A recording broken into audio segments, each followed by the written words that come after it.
আল্লাহ পাক আদম আলাইহিস সালামকে সৃষ্টি করলেন নিজ হাতে।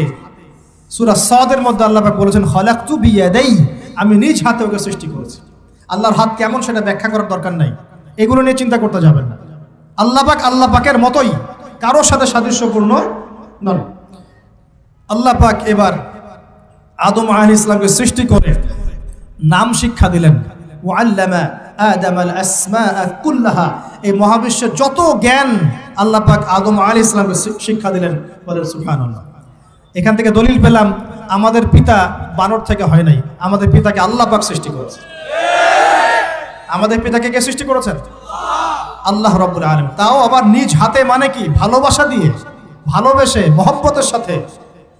এই খলাকতু বিয়াদাই, আমি নিজ হাতে সৃষ্টি করেছি, এই কথা মানুষ ছাড়া, আদম আলাইহিস সালাম ছাড়া অন্য কারোর জন্য আল্লাহ পাক বলেন নাই। অন্য সবার জন্য আল্লাহ পাক বলেছেন ইযা আরাদা শাইআন আইয়াকুল লাহু কুন ফায়াকুন। যখন আল্লাহ পাক কিছু করতে চান খালি বলেন কুন, হও, ফায়াকুন, হয়ে যায়। ওখানে আল্লাহ পাক বলেন নাই সাগর সৃষ্টি করেছে হাত দিয়ে, এই গ্রহ নক্ষত্র সৃষ্টি করেছে আমার হাত দিয়ে। আল্লাহ পাক এমনটা বলেন নাই।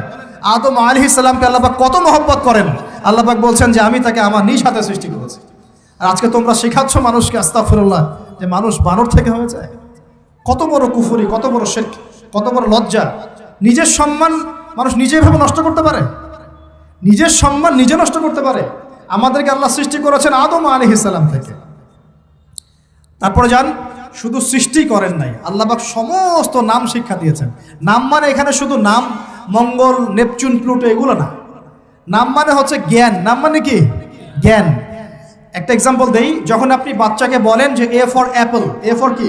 অ্যাপল যে শিখাচ্ছেন, অ্যাপল বলতে কিন্তু সে শুধুমাত্র একটা ওয়ার্ড শিখে না, ও কিন্তু শিখে অ্যাপল মানে একটা এমন কিছু যেটা খেতে হয়। কি করতে হয়?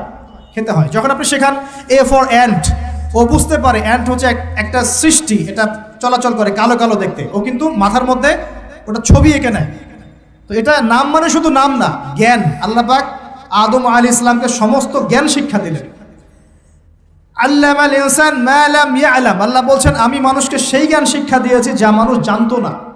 মানে আমরা সৃষ্টিগতভাবে জ্ঞানী ছিলাম না, আল্লাহ পাক জ্ঞান শিক্ষা দিয়েছেন। কোন জ্ঞান শিক্ষা দিয়েছেন? যে জ্ঞান ফেরেশতাদেরও ছিল না। বলেন সুবহানাল্লাহ। আল্লাহ পাক জ্ঞান শিক্ষা দিয়ে ফেরেশতাদের সামনে নিয়ে গিয়ে বলছেন তোমরা এই নামগুলো বলো দেখি। ফেরেশতারা বলছেন লা ইলমা লানা ইল্লা মা আল্লামতানা, আল্লাহ আমাদের তো সেই জ্ঞান নাই, যা আপনি শিখিয়েছেন অতটুকুই জানি, এর বেশি জানি না। এবার আল্লাহ পাক বলছেন ইয়া আদম আম্বিহুম বিআসমাইহিম, আদম তুমি সব নাম বলে দাও দেখি। আদম আলাইহিস সালাম সমস্ত নাম ধর করে সব বলে দিলেন।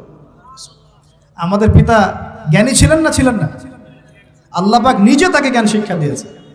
আর আমরা বলছি মানুষ আস্তাগফিরুল্লাহ অন্য প্রাণী থেকে আসছে। সুবহানাল্লাহ, কত অদূরদর্শী মানুষেরা, কত সুদূর প্রসারী একটা কুফরি মতবাদ। এবার আল্লাহ পাক আদম আলাইহিস সালামকে বলছেন তুমি নাম বলে দাও, তিনি সব নাম বলে দিলেন।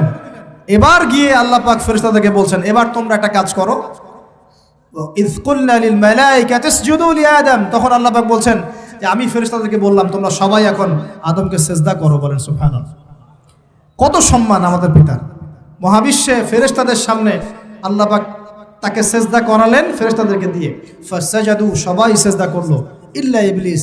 কে সিজদা করলো না? ইবলিস। এখানে একটা বিষয় মনে রাখেন, আমাদের পিতাকে কিসের কারণে সম্মানিত করা হয়েছে? শারীরিক গঠন, চেহারার সৌন্দর্য, টাকা পয়সা, রিজিক, কোনটার কারণে? এইটাই মনে রাখবেন। মুসলিম উম্মাহ যদি আজকে সারা বিশ্বের নেতৃত্ব দিতে চায়, সবাইকে জ্ঞানী হতে হবে, জ্ঞানের বিপ্লব ঘটাতে হবে। বলেন সুবহানাল্লাহ, বলেন আমিন। এই জ্ঞানের বিপ্লব ঘটাতে পারলে ইনশাআল্লাহ মুসলিম উম্মাহ আবার সেই জায়গায় যাবে যেখান থেকে আমরা এসেছি। জ্ঞান ছাড়া আমরা কিচ্ছু করতে পারবো না। আর এই জ্ঞান মানে শুধু একমুখী শিক্ষা নয়, জেনারেল শিক্ষা, ইসলামিক শিক্ষা, এই দুইটাকে হারমোনিয়াসলি কম্বাইন্ড করতে হবে, করে এমন জ্ঞান অর্জন করতে হবে যেই জ্ঞান দিয়ে বিশ্বকে আমরা চ্যালেঞ্জ করতে পারি। এটাই এই বিশ্বের সবচেয়ে বড় চ্যালেঞ্জ এখন, মুসলিমদের সবচেয়ে বড় চ্যালেঞ্জ এখন এটাই। ইসলামিক শিক্ষা এবং জেনারেল শিক্ষাকে একত্রিত করে এমন প্রজন্ম তৈরি করা যে প্রজন্ম আগামী দিনে উম্মাকে নেতৃত্ব দেবে ইনশাআল্লাহ। এই একটা কাজ যদি কেউ করে যেতে পারে, আল্লাহ পাক তৌফিক দেখ, আমরা দোয়া করে আল্লাহ পাক এমন নেতা আমাদের উপরে নিয়ে আসুক যারা এরকম প্রজেক্ট লঞ্চ করতে পারে।